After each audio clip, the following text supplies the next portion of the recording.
ओम शांति। अभी हर कोई घर में श्राद्ध करेगा, लेकिन श्राद्ध के साथ साथ हमें अपनों के लिए पॉजिटिव संकल्प भी देने हैं, क्योंकि आप जब अपनों के लिए श्राद्ध के समय भोजन बनाते हैं, बहुत सारे लोग नित्य नियम करते हैं, उनके लिए बहुत सारी चीज़ें करते हैं, लेकिन भोजन के साथ साथ हम कई बार पंडितों को भोजन कराते हैं, ब्राह्मणों को खिलाते हैं, किसी पॉजिटिव व्यक्ति को पकड़ते हैं। क्या कभी हमने उनका भोजन किसी नेगेटिव व्यक्ति को कराया? नहीं। लेकिन जब श्राद्ध के दिन होते हैं, कोशिश करें आप जब अपनों के प्रति श्राद्ध कर रहे हैं तो घर में एक पॉजिटिव माहौल रखें, ताकि अगर वो आत्मा उस समय आए तो घर का माहौल पॉजिटिव दिखे। क्योंकि कई बार क्या होता है, हम श्राद्ध के समय उनके लिए बहुत सारी चीज़ें पकवान बनाते हैं, लेकिन जब आपके घर के अंदर नेगेटिव ऊर्जा होगी तो जिन आत्माओं के लिए आपने श्राद्ध रखा है वो भोजन स्वीकार नहीं करेंगी। जैसे आप भोजन भी अशुद्धि से बनाएंगे, मान लो नेगेटिव संकल्प चल रहे हैं, नेगेटिव बोल चल रहे हैं, नेगेटिव कर्म कर रहे हैं और फिर आप भोजन बना रहे हैं, तो उससे क्या होगा, वो श्राद्ध आपका सफल नहीं हो पाता। जिसको भी आप भोजन करा रहे हो वो आपको सही ऊर्जा नहीं दे पाएगा। हमेशा याद रखें कि जब भी आप श्राद्ध का भोजन बनाते हैं उस समय माइंड के अंदर बहुत पॉजिटिव संकल्प हो, घर का माहौल पॉजिटिव हो, और जो भोजन आप बना रहे हैं भले उसको आप किसी को भी ग्रहण करा रहे हैं, तो उस समय आप ध्यान रखें कि मुझे बहुत पॉजिटिव एनर्जी देनी है उस भोजन में भी। हम उन्हें व्यक्तियों को तो देते हैं, अपनों को तो दे रहे हैं, लेकिन मुझे श्राद्ध के साथ साथ उन्हें बहुत सारे संकल्प देने हैं जो प्योर हों। अब यहाँ पर ये दो संकल्प आपको उन्हें श्राद्ध के साथ देने हैं। पहला संकल्प कि वो जहाँ भी हों, जैसी भी हों, खुश हों। तो जैसे आप ये संकल्प क्रिएट करेंगे तो भले वो आत्मा ने जन्म ले लिया होगा, उस तक वो भासना पहुंचेगी। तो भले वो आत्मा भोजन स्वीकार करे या ना करे, लेकिन आपके संकल्पों को वो स्वीकार करेगी, क्योंकि संकल्प प्योर होते हैं, संकल्पों में पावर होती है। तो पहला संकल्प कि आत्मा जहाँ भी है, जैसी भी है, वो खुश है, और दूसरा कि आत्मा ने जहाँ भी जन्म लिया है, जिस जगह भी जन्म लिया है, उसके परिवार में भरपूरता है। तो क्या होगा, आप अपने माइंड से निश्चिंत हो जाएंगे। हम भोजन क्यों कराते हैं श्राद्ध पर? किसी को भी करा रहे हैं क्योंकि भरपूरता की निशानी, ताकि उस आत्मा को हम भरपूरता में ला सके।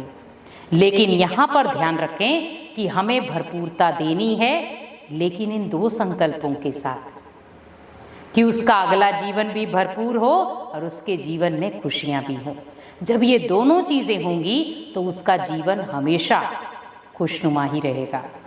वहाँ पर ना तो आप उनके जीवन में कोई चिंता होगी, ना कोई परेशानी होगी।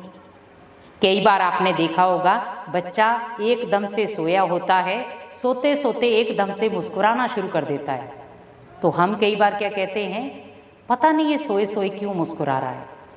क्योंकि वहाँ पर जो इनके मित्र संबंधी हैं वो कई बार पॉजिटिव एनर्जी क्रिएट करते हैं उस आत्मा के प्रति, और वो आत्मा उस चीज़ को स्वीकार करती है।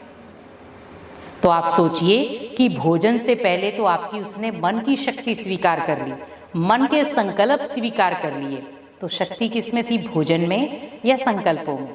संकल्पों में। क्योंकि भोजन तो आप बनाएंगे, फिर आप किसी को ढूंढेंगे और खिलाएंगे, लेकिन संकल्पों के लिए आपको कुछ नहीं करना पड़ेगा। आप अपने मंदिर में जो भी आप उनके लिए बना रहे हैं, बनाएं और मंदिर में लेकर जाएं। अगर जो भी पूजा स्थल है वहाँ लेकर जाएं, वहाँ पर रखें और ये दो संकल्प क्रिएट करें। उसके बाद फिर आप उस भोजन को मिक्स करें और फिर आप सबको खिला दें। तो इससे क्या होगा, भोजन में भी शुद्धिकरण हो गया और वहां पर उस आत्मा को भी हमने एक पावरफुल ब्लेसिंग भेजी। और वो ओनली ब्लेसिंग आपकी नहीं होगी, वो ब्लेसिंग भगवान की भी जाएगी। क्योंकि आज हम जब भी कोई अपना हमारे से दूर होता है, शरीर छोड़ देता है, कई बार हम रोते रहते हैं, क्यों छोड़कर चला गया। लेकिन सोचिए कि वो इस समय तो हमारे से दूर है, लेकिन संकल्पों के साथ अभी भी वो जुड़ा हुआ है। तो क्यों ना हम संकल्पों के साथ उसे पावर दें। अगर वो तन से हमारे से नहीं जुड़ा तो संकल्पों से तो जुड़ा है। तो जब संकल्पों से वो जुड़ा हुआ है तो ऑटोमेटिकली वो आपके हर संकल्प को कैच करेगा। और जब वो हर संकल्प कैच कर लेगा तो यहाँ पर आपकी लाइफ में भी खुशियाँ होंगी और उसकी लाइफ में भी, क्योंकि संकल्पों में खुशियाँ लानी है।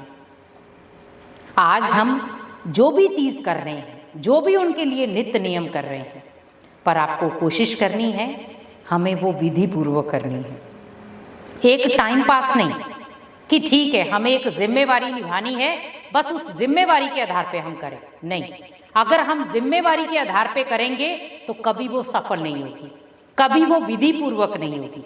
लेकिन अगर हम एक रिस्पेक्ट के आधार पर, एक रिगार्ड के आधार पर करेंगे तो वो विधि पूर्वक गिनी जाएगी।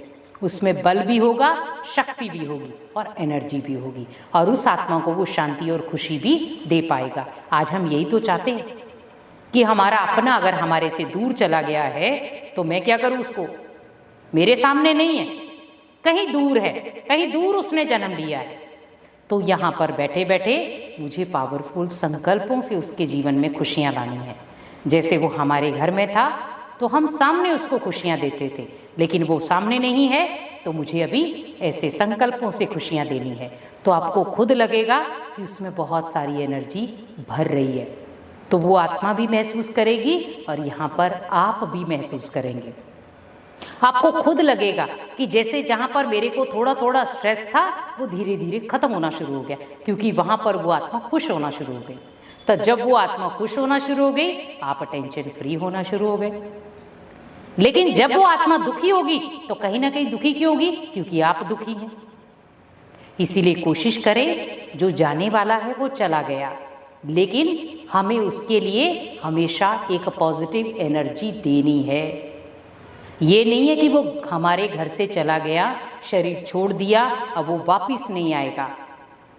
कई बार अचानक उसी मोहल्ले में, उसी गांव में, उसी शहर में, उसी कॉलोनी में, कई बार उसी घर में भी वापस आ जाती वो आत्मा, अगर उसका कार्मिक अकाउंट किसी के साथ बचा हुआ है तो। लेकिन आप संकल्पों के साथ जब उसे एक योगदान देंगे तो उसके जीवन में हमेशा आगे बढ़ने की एक नई ऊर्जा रहेगी। तो भोजन के साथ साथ ये 2 संकल्प भी आपको श्राद्ध में करने हैं, तो जिससे आपका श्राद्ध सफल भी होगा और आपके श्राद्ध में पावर भी होगी, जो वो आत्मा उसको रिसीव कर पाएगी। तो भोजन के साथ साथ मुझे ये 2 संकल्प उस आत्मा तक देने हैं जो मेरे अपने थे, शरीर छोड़ दिया, मेरे घर से चले गए, लेकिन अब वो दूसरे के घर में हैं, लेकिन मैं उन्हें कहीं ना कहीं संकल्पों से अपनेपन का एहसास दिला सकूं। इसीलिए हमें किसी के प्रति रोना नहीं चाहिए, क्योंकि जब हम रोते हैं तो कहीं ना कहीं उन आत्माओं को दुख पीड़ा पहुंचती है। तो कोई नहीं चाहता कि हम अपनों को दुख पीड़ा दें, हर कोई चाहता है कि हम अपनों को खुशियां दें। तो यहाँ पर आप ये समझें कि मुझे इन चीज़ों से अपनों के अंदर खुशियां लानी है। तो भोजन भी बनाएं प्योरिटी के साथ, शुद्धता के साथ, पावरफुल वाइब्रेशन के साथ, शांति की एनर्जी के साथ। तो जब आप इन चीज़ों से भोजन भी बनाएंगे, ऐसे संकल्प भी करेंगे, तो आपका श्राद्ध भी सफल होगा और उस आत्मा तक ये चीज़ें पहुँचेंगी भी जो आपने उनके लिए बनाई हैं। इसलिए कोशिश करें श्राद्ध को विधि पूर्वक करें और उसे एक विधि पूर्वक बनाकर उस आत्मा को पावरफुल एनर्जी दें। ओम शांति।